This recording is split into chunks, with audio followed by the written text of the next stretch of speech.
Come back. I am Ashok sir from English grammar से आप सबके लिए लेकर के हाजिर हूँ एक नए टॉपिक के साथ। आज मेरे प्यारे दोस्तों, मैं आज आप सबके लिए बात करने आया हूँ। अक्सर पेपर में आप लोगों से क्वेश्चन पूछा जाता है। एसएससी, सीपीओ, सीजीएल में, अक्सर एनडीए में इस प्रकार के क्वेश्चन आप लोगों से पूछे जाते हैं। यूपीएससी में भी काफ़ी क्वेश्चन पूछे जाते हैं इंग्लिश में। तो वहाँ पर बच्चों को किस प्रकार से हल करना होगा, यह बच्चों में काफ़ी दिक्कतों का सामना करना पड़ता है। देखना पड़ता है कि बच्चे क्वेश्चन को हल नहीं कर पाते हैं। तो आपको अच्छी तरह से मेरी वीडियो को दिख रहा होगा। आप लोग, यदि एक चीज़ आप लोगों से मेरी शिकायत है कि आप लोग वीडियो को देखते तो हैं, काफ़ी ज़्यादा आप लोगों ने मेरे फॉलोअर को बढ़ाया है, मेरे सब्सक्राइबर को बढ़ाया है। 1200 के पार फॉलोअर हो चुके हैं। मेरे प्यारे छात्रों, मेरे प्यारे दोस्तों, मेरे मित्रों, मैं आप लोगों को देख रहा हूं कि आप लोग दिन प्रतिदिन मेरे वीडियो को उन स्टूडेंट तक पहुंचा रहे हैं, उन विद्यार्थियों तक पहुंचा रहे हैं जिनको इसकी ज़रूरत है। वो जो भारत में इंग्लिश में क्रांति लाना चाहता है, जिसे अंग्रेज़ी में कुछ करने की जो सोचा है, वह विद्यार्थी मेरे इस वीडियो से अक्सर जुड़ा हुआ है और वह वीडियो को शेयर भी कर रहा है और लाइक भी करता है और कमेंट भी करता है। तो मैं चाहता हूं कि आप सब यदि मेरी वीडियो पर नए होंगे तो सबसे पहले मेरा आपसे एक रिक्वेस्ट है कि आप सब मेरे वीडियो को देखिए और ऐसे न देखें। आप जब भी बैठिए तो आप बेशक कॉपी कलम लेकर बैठिए, ताकि आप लोगों का फ्यूचर में कभी भी अंग्रेज़ी में आप लोग मिस्टेक ना कर सकें, आप लोगों का कोई मिस्टेक ना हो सके, आप अंग्रेज़ी को बड़े आसानी से क्वालिफाई कर सकें और पेपर को अच्छी तरह से हल कर सकें। तो मैं अशोक सर आप सब के लिए आज मैं एक ऐसे इंग्लिश की बात करने जा रहा हूं जो आप सब के लिए बेहद ही इम्पॉर्टेंट टॉपिक है, जो बेहद ही अच्छा टॉपिक लेकर के आया हूं, जिससे आप लोग बड़े आसानी से हल कर लेंगे। आप लोग एक्चुअली ध्यान देंगे कि आप सब यहाँ पर देखिएगा, एक टॉपिक दिया है, आप लोग थोड़ा सा ध्यान दीजिएगा। आप लोग मेरे वीडियो को देख रहे हैं ना। सबसे पहली बात, यदि आप मेरे चैनल पर नए होंगे तो आपसे मेरा अनुरोध होगा कि आप मेरे चैनल पर यदि नए होंगे तो सबसे पहले आप मेरे चैनल पर बैठिए, तो कॉपी कलम लेकर के बैठिएगा। देखिए यहाँ पे लिखा है, there are only certain boy that are sincere and diligent and that can do well in the examinations, said the class teacher, no errors. अब यहाँ पर दिया है कि सबसे पहले बात टॉपिक पर आप सब देखिएगा कि एक चीज़ मैं बताऊं, यहाँ पर आपको कॉमन एरर सर्च करना है और कॉमन एरर में यहाँ देखना है कि there are only certain boy that are sincere and diligent and that can do well in the exam, said the class teacher। अब यहाँ प्रॉब्लम क्या यहाँ पर है, एक चीज़ बताऊं कि जब ओनली के बाद देखो सर्टेन आया है, क्या आया है, सर्टेन का प्रयोग किया गया है। देख रहे हैं ना, किसका प्रयोग किया गया है, सर्टेन का। तो आप देखना है कि सर्टेन का एक आपको कॉन्सेप्ट में बता रहा हूँ कि सर्टेन के बाद हमेशा ध्यान रखना है कि जब किसी भी पेपर में सर्टेन दिया हो, क्या दिया हो, सर्टेन आया हो, क्या आया हो, सर्टेन। और सर्टेन के बाद हमेशा ध्यान देना है कि जो भी नाउन आएगा वह नाउन हमेशा प्लूरल होगा। क्या होगा, प्लूरल होगा। और सर्टेन के बाद हमेशा वर्ब जो लगेगा वह भी वर्ब आपका ऑलवेज क्या होगा, प्लूरल होगा। क्या होगा, प्लूरल होगा। तो आप समझ रहे होंगे। और यदि आपके पास सर्टेन के पहले ए सर्टेन आया होगा, क्या आया होगा, ए सर्टेन आया होगा, तो ध्यान देना होगा कि नाउन होगा और नाउन कैसा होगा, सिंगुलर होगा। कैसा होगा, सिंगुलर होगा। और वर्ब भी कैसा होगा, वर्ब भी आपका कैसा होगा, वर्ब भी आपका सिंगुलर आएगा। तो आप लोग समझ गए होंगे कि यहाँ पर मिस्टेक कहाँ पर है। देखो सर्टेन के बाद जो बॉय आया है वह क्या है, सिंगुलर है ना। इसके बाद यहाँ पर जो वर्ब आया है वह प्लूरल तो आया है, लेकिन यहाँ पर नाउन जो है वह क्या है, वह नाउन जो है सिंगुलर है, होना क्या चाहिए था, प्लूरल। अब यह सेंटेंस आपका एग्जैक्ट हो गया। यानी आप हमेशा ध्यान रखेंगे, you always pay attention my word my concept my fact. आप हमेशा मेरे शब्दों पर ध्यान देंगे, मेरे कॉन्सेप्ट और फैक्ट पर ध्यान देंगे। मैं कई बार बता चुका हूँ कि अंग्रेज़ी में कोई नियम नहीं होता है, कोई रूल नहीं होता है। होता क्या है, सिर्फ और सिर्फ होता है कॉन्सेप्ट एंड फैक्ट। यदि आपका कॉन्सेप्ट और फैक्ट क्लियर है, कन्फर्म है, तो आपको अंग्रेज़ी में अच्छे नंबर प्राप्त करने से कोई नहीं रोक सकता है। मेरे प्यारे दोस्तों, मेरे प्यारे मित्रों, मैं चाहता हूं कि आप लोग अंग्रेजी में अच्छा मार्क्स ला सकें। आप लोग देखिए यहाँ पर ध्यान दीजिएगा, लिखा है ना सर्टेन आया होगा, तो सर्टेन के बाद जो भी नाउन आएगा वह नाउन ऑलवेज क्या होगा, वह नाउन ऑलवेज प्लूरल होगा, और उसके साथ प्रयोग किए जाने वाला वर्ब भी आपका प्लूरल होगा। और ध्यान देना होगा कि यदि ए सर्टेन होगा तो उसके बाद जो नाउन आएगा वो सिंगुलर आएगा प्यारे छात्रों, और वर्ब भी उसके साथ सिंगुलर प्रयोग किया जाएगा। आइए आगे चलते हैं और देखते हैं। यहाँ पर देखिए लिखा है, all the girls students of the college are advised to sit in the girls common room, no errors, ऐसा दिया है।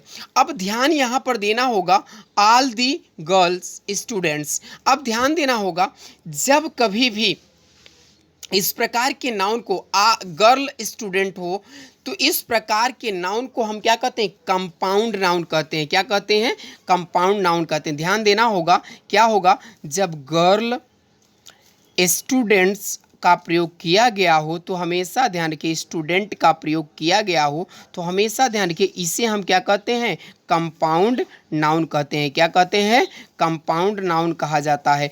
और ध्यान देना है, कंपाउंड नाउन के बाद हमेशा ध्यान देना होगा कि अंतिम शब्द को प्लूरल बनाते हैं। किसको बनाते हैं, अंतिम शब्द को प्लूरल बनाते हैं। यहाँ पर देखिए गर्ल्स भी है और स्टूडेंट्स भी है, गर्ल्स को भी प्लूरल बनाया गया है, स्टूडेंट्स को भी प्लूरल बनाया गया है। तो ध्यान रखिए, इस प्रकार के नाउन को हम कंपाउंड नाउन कहते हैं, लेकिन अंतिम शब्द को क्या करते हैं, हम प्लूरल बनाते हैं। किसको, अंतिम जो लास्ट वर्ड होता है, इसमें जो लास्ट वर्ड होता है उसको हम क्या करते हैं, प्लूरल बनाते हैं। क्या करते हैं, प्लूरल बनाते हैं। क्या करेंगे, हम प्लूरल करेंगे। अंडरस्टैंड। अब आप लोग अच्छी तरह से समझ गए होंगे कि यहाँ पर जो गर्ल्स है ये गर्ल्स नहीं होना चाहिए, होना क्या चाहिए था, यहाँ पर होना चाहिए था, all the girl students of the college are advised to sit in the girls common room, no errors. अब ध्यान रखिएगा, अब ऐसी मिस्टेक आप लोग फ्यूचर में कभी नहीं करेंगे। हमने कहा ना, एसएससी, सीपीओ, बैंकिंग, सीजीएल में यह क्वेश्चन पूछे जाते हैं। पिछले वर्ष आपका सीपीओ में आया हुआ था और पिछले वर्ष एनडीए में क्वेश्चन पूछा गया था। यही क्वेश्चन आपका पिछले वर्ष आप देखेंगे एसएससी, सीपीओ में पूछा गया था, सीजीएल में पूछा गया था। तो बच्चे काफ़ी मिस्टेक कर देते थे। बच्चों को यह तरीका, कॉन्सेप्ट और फैक्ट नहीं पता है तो मिस्टेक तो डेफिनेटली करेंगे ही। तो मैं उम्मीद करता हूँ कि आप लोग अब ऐसी कोई फ्यूचर में गलती नहीं करेंगे। अब देखिएगा यहाँ पर लिखा है third, the sceneries of Kashmir is more beautiful. अब देखिएगा सीनरीज जो है यहाँ पर मिस्टेक है। कभी भी ध्यान रखिएगा कि जब भी जो सेम तरह का नाउन बनता है उसका प्लूरल कभी नहीं बनता है। जो सेम, अब बताइए, सीनरी एक शब्द से तो बनेगा नहीं, सीनरी एक चीज़ों से तो बनाया नहीं जाता है। उसमें पेड़ पौधे, पशु पक्षी, नाना प्रकार के वस्तु होते हैं जिससे हम उसको सीनरी कहा जाएगा, सीनरीज नहीं कहा जाता। क्या कहा जाएगा, the scenery of Kashmir is more beautiful than that of Darjeeling, no errors. आप यहाँ पर ध्यान दीजिए, सीनरी जो शब्द है आपका क्या होना चाहिए, सीनरी SCENERY होना चाहिए, SCENERY होना चाहिए। यहाँ पर यह मिस्टेक है आपका, आप इसको इम्प्रूव कर लेंगे। अब ध्यान देना होगा कि जैसे फर्नीचर है, फर्नीचर से चेयर बनता है, टेबल बनता है, तो एक ही चीज़ से न बन रहा है। तो एक चीज़ जो है वो उससे कई वस्तु बनाए गए तो उसका कभी भी प्लूरल नहीं होता है। ध्यान रखिएगा, सीनरी का प्लूरल नहीं होता। अब आपको इसको पढ़ने के लिए आप पार्ट ऑफ स्पीच में नाउन वाला पार्ट आपको मोस्ट इम्पॉर्टेंट पार्ट है, आपको पढ़ना होगा प्यारे छात्रों। अब ध्यान देना होगा कि सीनरीज कभी नहीं होगा, हमेशा जब भी होगा सीनरी होगा। अंडरस्टैंड। अब चलते हैं मैं आगे, देखते हैं फोर्थ क्वेश्चन। फोर्थ क्वेश्चन में लिखा है दी ब्रिदरेंस। अब दी ब्रिदरेंस जो है, अब यहीं पर स्टार्टिंग पीरियड पर ही मिस्टेक दिख गया। अब देखिएगा, ब्रदर जो है दो शब्द है, ब्रदर जो है, अब यहाँ पर आपको ध्यान से देखना होगा। ब्रदर का प्लूरल एक होता है ब्रिदरेन, क्या होता है, ब्रिदरेन होता है, और एक होता है ब्रदर्स। अब ध्यान यह देना होगा, जो ब्रदर्स होता है आपको यहाँ पर यह ध्यान देना होगा ब्रदर्स। अब ध्यान ये देना होगा कि ब्रिदरेन ब्रदर्स का इस्तेमाल सेम फैमिली के लिए किया जाता है। किसके लिए किया जाता है? सेम फैमिली के लिए। यदि फैमिली सेम फैमिली के लिए यानी एक ही परिवार के लिए हम किसका इस्तेमाल करेंगे? हम इस्तेमाल करेंगे ब्रदर्स का। इसको ब्रदर्स को हम प्लूरल बना सकते हैं। लेकिन ब्रिदरेन का इस्तेमाल, ब्रिदरेन मीन्स होता है भाईचारा, इसका इस्तेमाल हम एक फैमिली के लिए नहीं करेंगे, इसका इस्तेमाल हम एक समुदाय के लिए करेंगे, एक कैटेगरी के लिए करेंगे, एक जात के लिए करेंगे, एक धर्म के लिए करेंगे। जैसे हिंदू और Muslims are brethren, Hindus and Muslims are brethren. Hindu और मुस्लिम भाईचारे हैं, भाई भाई हैं, वहाँ पर हम इसका इस्तेमाल कर सकते हैं। तो यहाँ पर आप ध्यान रखिएगा, ब्रिदरेंस नहीं होगा, होगा क्या? ब्रिदरेन होगा। अंडरस्टैंड। अब चलते हैं, मैं आगे देखते हैं फिफ्थ क्वेश्चन, लास्ट क्वेश्चन है इसका। अब आपको समझ में आ रहे होंगे मेरे टॉपिक। अब यहाँ पर देखिएगा, दिखा है he gave me two important information जो शब्द होता है, यह ध्यान रखना है कि ऑलवेज सिंगुलर होता है, यह हमेशा अनकाउंटेबल नाउन होता है। इसको हम कभी भी, इसका प्लूरल नहीं होता है। तो यहाँ पर देखिएगा, इंफॉर्मेशन जो शब्द होता है, हमने कहा इन्फॉर्मेशंस जो शब्द होता है, इसको हम क्या कहेंगे? यह ऑलवेज क्या होता है? सिंगुलर होता है। क्या होता है? सिंगुलर होता है। समझ में आ रहा है ना आप सबको? ऑलवेज क्या होता है? सिंगुलर। इसे यह अनकाउंटेबल नाउन होता है। क्या होता है? अनकाउंटेबल नाउन होता है। अब ध्यान देना होगा, उसके बाद ध्यान रखा होगा अनकाउंटेबल नाउन। अब ध्यान रखिए, इसको कह सकते हैं क्या? जैसे आप कहना है कि यानी कि इंफॉर्मेशन के लिए he give me two important kind of information कह सकते हैं। He give me two important types of information. आप इस प्रकार के शब्दों का इस्तेमाल कर सकते हैं, आप ऐसे बना सकते हैं। तो यहाँ पर देखिएगा मिस्टेक हो गया। यानी अब हमें आप लोगों को ध्यान देना होगा कि जब भी कहेंगे, या तो कह सकते हैं टू काइंड ऑफ इंफॉर्मेशन, आप इस प्रकार का इस्तेमाल कर सकते हैं इंफॉर्मेशन। अब बताइए, आपको यह वीडियो अच्छी तरह से समझ में आ गया होगा। मेरे सारे टॉपिक आप लोगों को समझ गए होंगे कि सर्टेन के साथ ऑलवेज हमेशा ध्यान रखना होगा कि सर्टेन के बाद हमेशा जो भी नाउन आएगा, प्लूरल आएगा, और इसके साथ यूज किए जाने वाले वर्ब भी प्लूरल होंगे। ए सर्टेन के बाद हमेशा नाउन सिंगुलर आएगा और वर्ब भी प्रयोग किए जाने वाले सिंगुलर होंगे।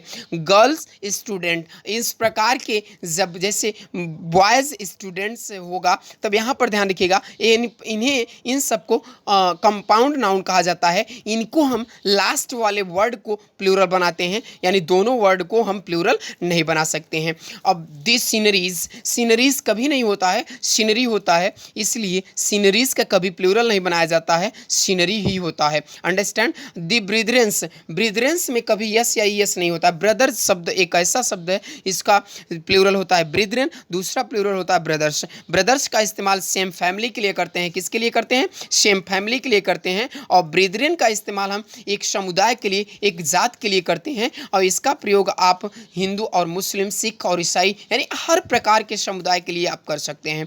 और ध्यान रखना है, इंफॉर्मेशन का कभी प्लूरल नहीं होता है, इंफॉर्मेशन हमेशा सिंगुलर होता है, यह हमेशा अनकाउंटेबल नाउन होता है। इसके साथ कभी भी यस या यस का प्रयोग नहीं किया जाता है। अंडरस्टैंड। तो आप लोग मेरे इस वीडियो को समझ गए होंगे। तो मैं उम्मीद करता हूं कि आप सबको मेरा यह वीडियो अच्छी तरह से समझ में आ गया होगा, और मैं आप लोगों से यही अनुरोध करूंगा कि यदि जो मेरे चैनल पर नए होंगे, सबसे पहले लाइक करें, शेयर करें, सब्सक्राइब करें और बेल आइकन को ज़रूर दबाएं ताकि मेरे हर दिन का वीडियो आप सबको मिलता रहे। मैं अशोक सर एक बार फिर आप सबके लिए बहुत बहुत धन्यवाद। आप सब thank you for watching my video and like and share and subscribe now.